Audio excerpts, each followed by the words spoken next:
All right, let's bring in travel journalist Angel Castellanos with advice for all of us thinking of international and domestic vacations this year. Good to see you. Good morning. How are you? I'm doing great. So I'm already thinking travel because that was like the one thing I've missed the most about not being able to do during this pandemic. Want to travel internationally though, but I bet there's some things that we need to know. So what are your tips? Oh, absolutely. You want to look at the COVID numbers first. So there's a lot of safe destinations to travel to.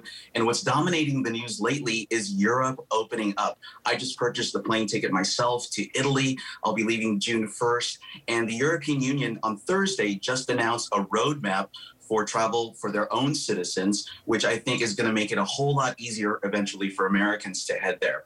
I also think the Caribbean is a great option if you're looking for a sunny destination.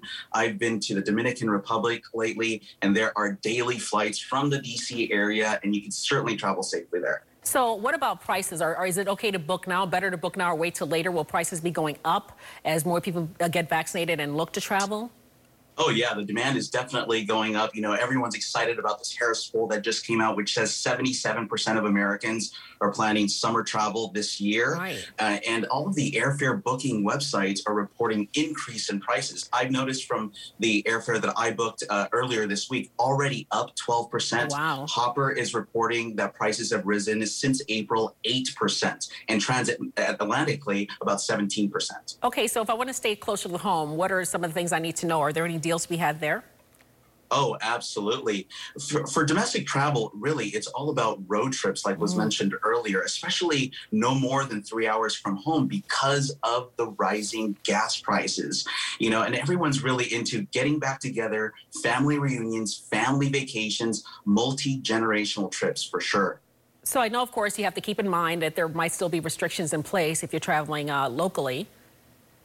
Oh, absolutely. You just want to definitely check the tourism boards for different states or different regions, follow the local rules, and definitely still wear a mask where it's still required. Okay, so I know you said you're traveling internationally in just about a week, well, actually 2 weeks, right? You're going to Italy.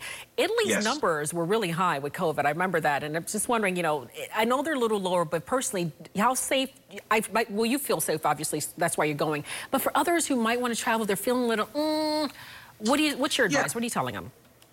When I went to the Dominican Republic, I really looked at the COVID numbers and followed all of the local laws. But getting into the country, you have to file a health declaration. Right. And there's a very similar process with Italy. You have to book currently a COVID-tested flight. So either on Delta, American, and now United. So you get tested before you go, you get tested upon arrival. All the systems are in place to travel safely when you're in the country. And then you get tested upon return, and that is absolutely still required to get back into the United States. Well, that's good to know that those safety measures are clearly in place.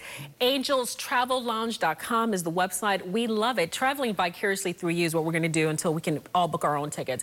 Appreciate your time this morning. Thank you so much. Absolutely.